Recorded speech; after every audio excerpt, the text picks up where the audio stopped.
Assalamualaikum warahmatullahi wabarakatuh.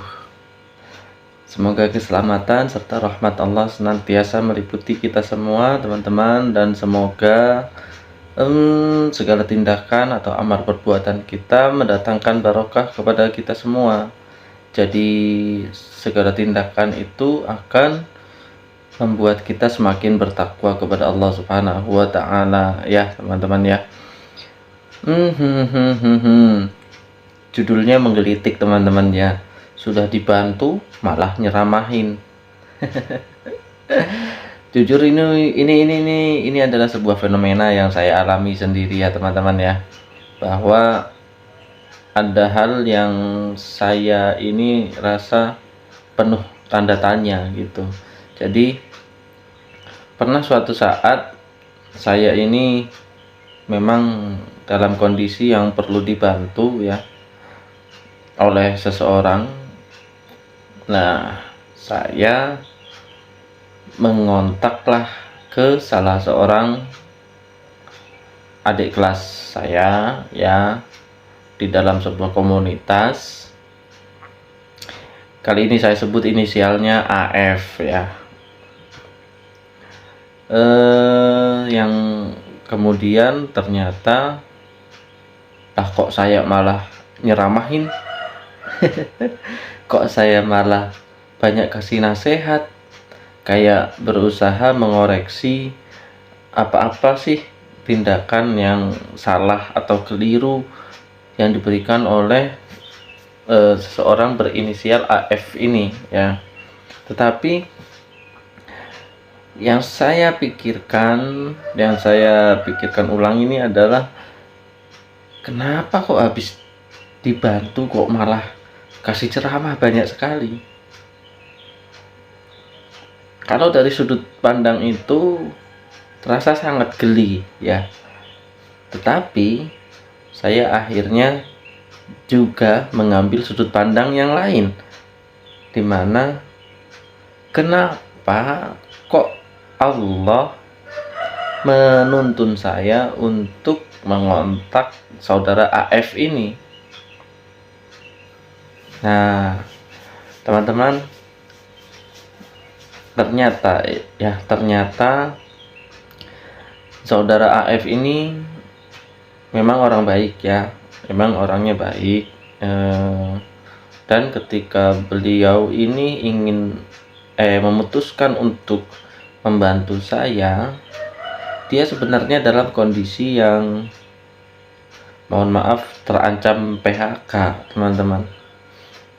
Jadi mungkin ya di tempatnya beliau terlihat tetap bersemangat, tegar ya, tetap ceria di depan teman-temannya, tapi di dalam hatinya ternyata dia sedang merasa kebingungan, merasa khawatir dan segala macam kerisauan ya. Karena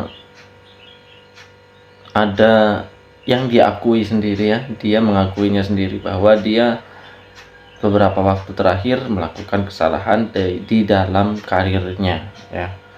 Di dalam proses ketika dia bekerja, dia melakukan kesalahan, mungkin didasari atas kekurang hati-hatian atau lainnya ya.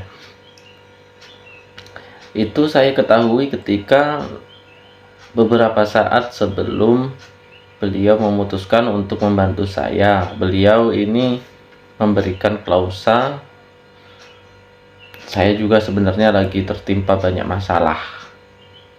Nah, luar biasa memang pengalaman saya ketika itu ya, bahwa setelah beliau ini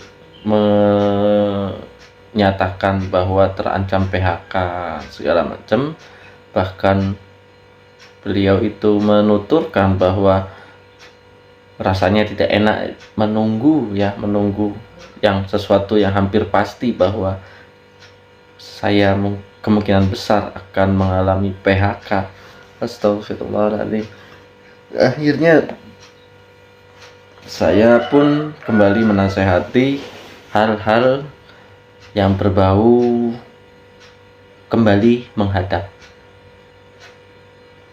momen indah ya, untuk kembali menyerahkan diri.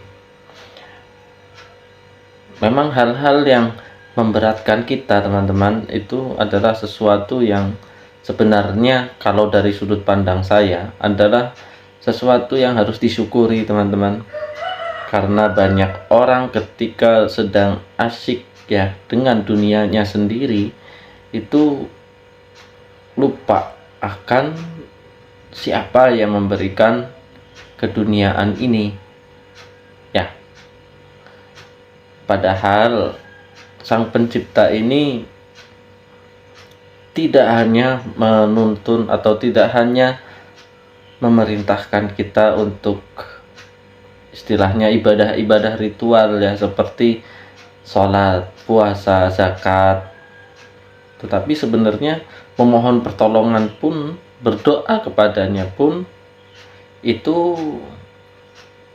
adalah sebuah perintah, dan itu tertulis di dalam Al-Quran ya.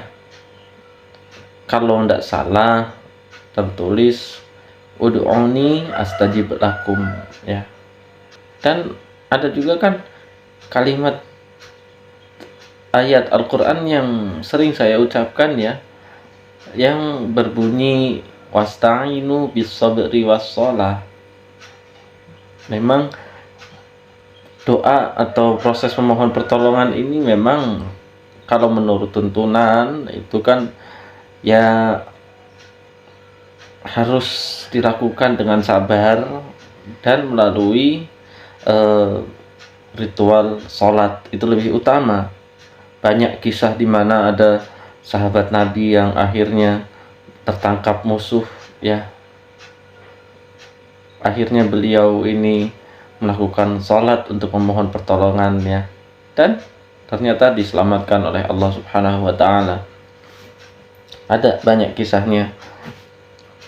Nah tapi ya maklum, daya ingat saya ini lemah ya, jadi saya nggak bisa menceritakan. Saya baca kisahnya di kitab Fadilah Amal teman-teman, kisah sahabat Nabi ya. Nah jujur ketika saya menceritakan apa yang saya tahu, berbagi pengalaman, yang berbagi nasihat kepada beliau ini, akhirnya beliau ini mengakui, ya benar mas, mungkin ini memang waktunya saya untuk kembali mendekat, karena jujur saya terlena.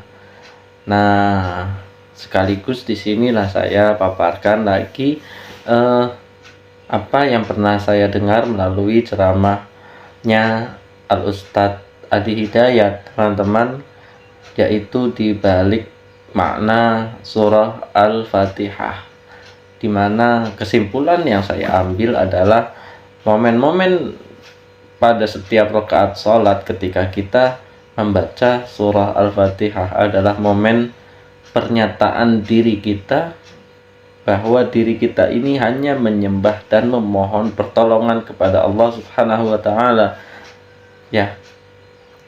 Dan beliau di situ menganjurkan setelah membaca kalimat ayat keempat, iyyaka na'budu wa iyyaka nasta'in, maaf ayat kelima ya, itu dipersilahkan untuk menyebutkan permintaan kita ya dalam hati kepada Allah Subhanahu wa Ta'ala dengan penjelasan tentunya ya. Ayat-ayat awal adalah ayat-ayat pujian ya kepada Allah hingga ayat ketiga, dan hingga ayat keempat, mohon maaf ya. Dan di ayat kelimanya ini adalah ayat pamungkasnya, di mana kita menyatakan diri bahwa ya Allah, hanya kepadamu lah kami menyembah. Ini loh buktinya, saya sekarang ini sedang menyembah kepadamu, dan hanya kepadamu lah saya memohon pertolongan. Bantulah saya untuk ini. Nah, saya akhirnya menyampaikan itu. Jiwailah ya, jiwailah pernyataan-pernyataan yang kau sampaikan melalui ayat Al-Quran ini, ya akan dimulai dari bahwa engkau membaca ayat Al-Quran ini dengan nama Allah. Allah yang bagaimana? Yang maha pengasih lagi maha penyayang. Pujilah dia setinggi-tingginya, karena memang dialah yang maha tinggi, dialah sang pemelihara alam ini. Ya, segala puji baginya Allah, Tuhan semesta alam. Dia yang Rahman, dia yang Rahim, dia pun yang menguasai hari kemudiannya. Baru kita nyatakan diri kita, serta kita nyatakan permohonan kita, ya apa-apa sih yang perlu dibantu. Tetapi jangan lupa, nanti malah terlena menyebutkan semuanya sampai lupa lanjutan ayatnya. Ya alhamdulillah, proses ini dia nyatakan dia akan coba untuk laksanakan. Jadi jujur proses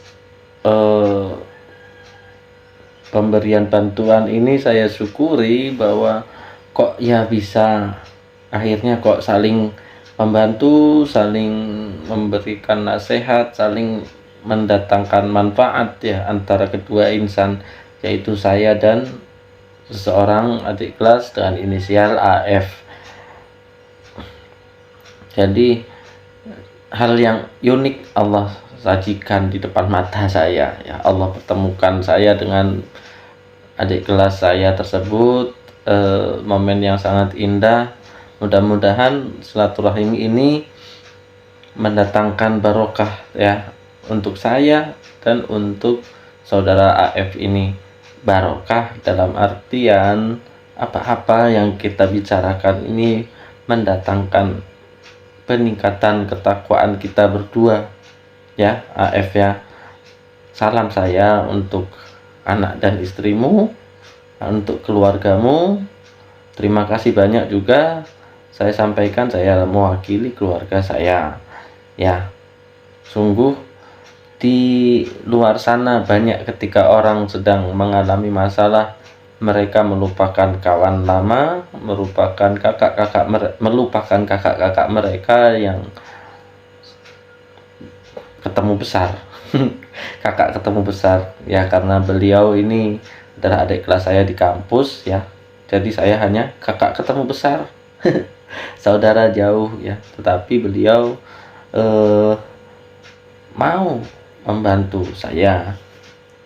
Dan itu saya ucapkan juga, bahwa ada satu poin plus yang kau lakukan saudara AF, di mana banyak orang lain yang ketika sedang tertimpa masalah, mereka akan jarang untuk mau mengulurkan tangan, tetapi engkau mau mengulurkan tangan, dan Allah itu suka dengan orang yang seperti itu. Mudah-mudahan awal langkahmu ini untuk mengulurkan tangan adalah awal kemudahan yang menjadikan sebab Allah itu mempermudahmu menemukan jalan atas masalahmu.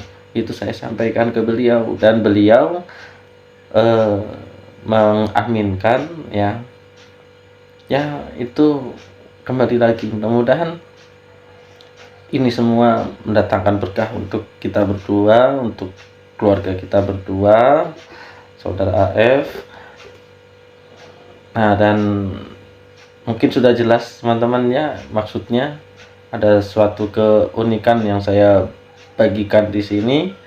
Mudah-mudahan kisah ini menjadi pelajaran untuk kita semua dan bermanfaat ya. Assalamualaikum warahmatullahi wabarakatuh. Semoga keselamatan dan rahmat Allah senantiasa meliputi kita semua, dan semoga keberkahan menyertai kita dalam artian segala tindakan kita mendatangkan peningkatan ketakwaan kita kepada Allah Subhanahu wa taala. Amin ya rabbal alamin.